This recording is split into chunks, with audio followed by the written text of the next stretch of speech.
Only if the proceeds of lending at interest were evenly distributed among the population would this central problem be solved. Heavy taxation of bank profits might accomplish this goal, but then why would banks want to be in business?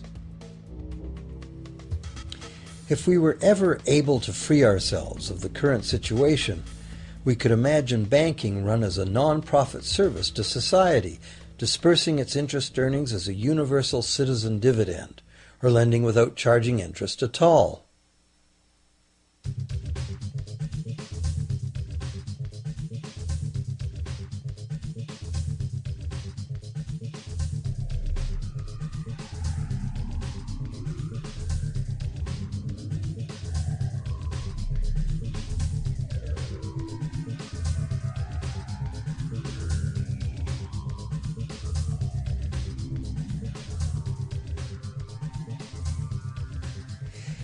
If it is the fundamental nature of the system that causes the problems, tinkering with the system cannot ever solve those problems.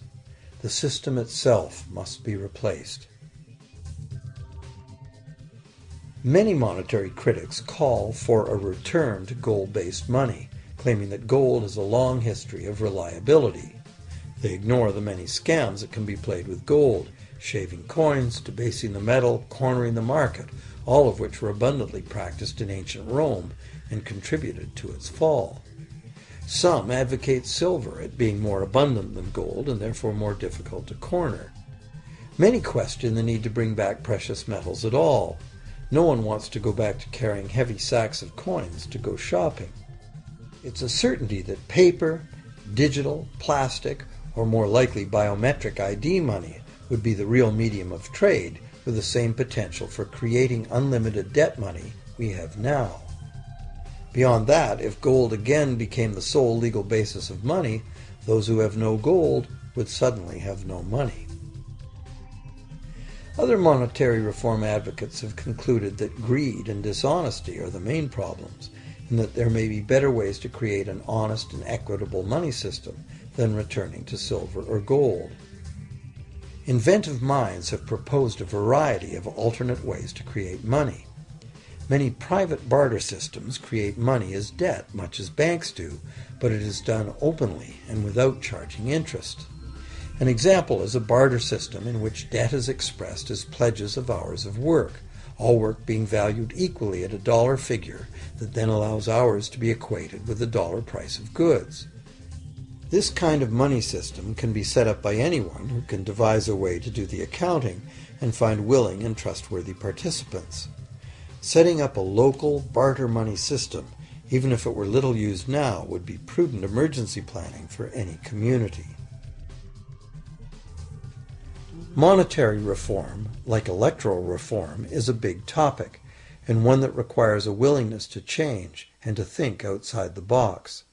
Monetary reform, again, like electoral reform, will not come easily, because the enormously powerful interests that benefit from the existing system will do their utmost to maintain their advantage. Now that we've seen that money is just an idea, and that in reality money can be whatever we make it, here's one very simple alternative monetary concept to consider. This model is based on systems that have worked in the past, in England and America, systems that were undermined and destroyed by the goldsmith bankers and their fractional reserve system.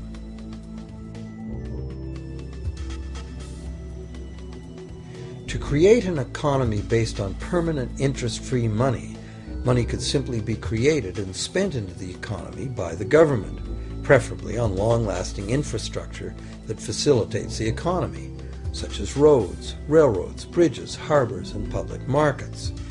This money would not be created as debt, it would be created as value, that value being in the form of whatever it was spent on. If this new money facilitated a proportional increase in trade requiring its use, it would cause no inflation whatsoever. If government spending did cause inflation, there would be two courses of action available. Inflation is equivalent in effect to a flat tax on money. Whether the money goes down in value 20% or the government takes 20% of our money away from us, the effect on our buying power is the same. Viewed this way, inflation in place of taxation might be politically acceptable if well spent and kept within limits. Or government could choose to counter inflation by collecting tax monies that it then takes out of use, thus reducing the money supply and restoring its value. To control deflation, which is the phenomenon of falling wages and prices, the government would simply spend more money into existence. With no competing private debt money creation, governments would have more effective control of their nation's money supply. The public would know whom to blame if things went wrong. Governments would rise and fall on their ability to preserve the value of money. Government would operate primarily on taxes, as it does now, but tax money would go much, much further, as none of it would be required to pay interest to private bankers. There could be no national debt if the federal government simply created the money it needed. Our perpetual collective servitude to the banks through interest payments on government debt would be impossible.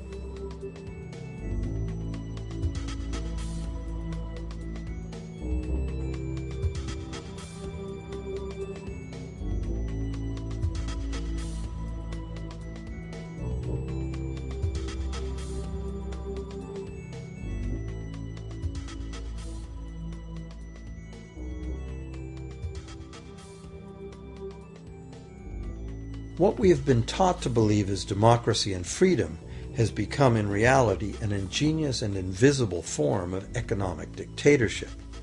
As long as our entire society remains utterly dependent on bank credit for its supply of money, bankers will be in the position to make the decisions on who gets the money they need and who doesn't.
Few people are aware today that the history of the United States since the Revolution in 1776 has been, in large part, the story of an epic struggle to get free and stay free of control by the European international banks.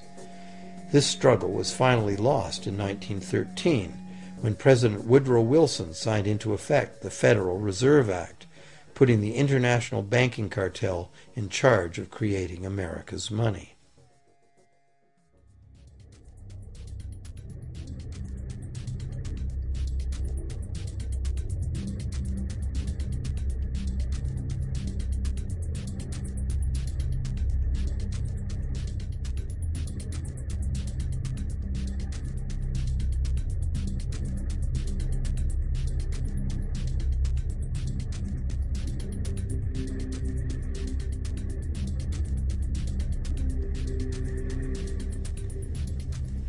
The power of this system is deeply ingrained.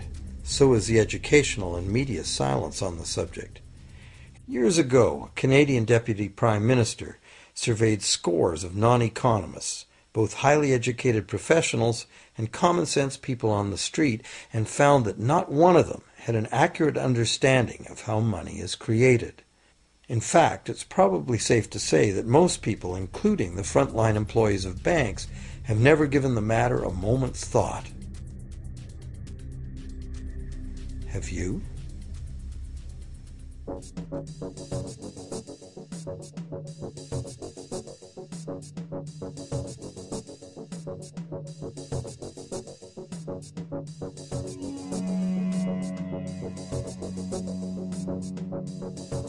The modern money-as-debt system was born a little over 300 years ago, when the first Bank of England was set up with a royal charter for fractional lending of gold receipts at a modest ratio of 2 to 1.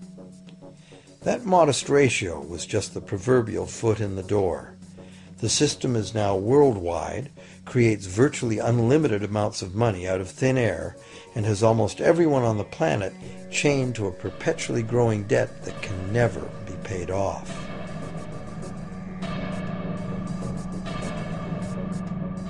Could it have all happened by accident? Or is it a conspiracy? Obviously, something very big is at stake here.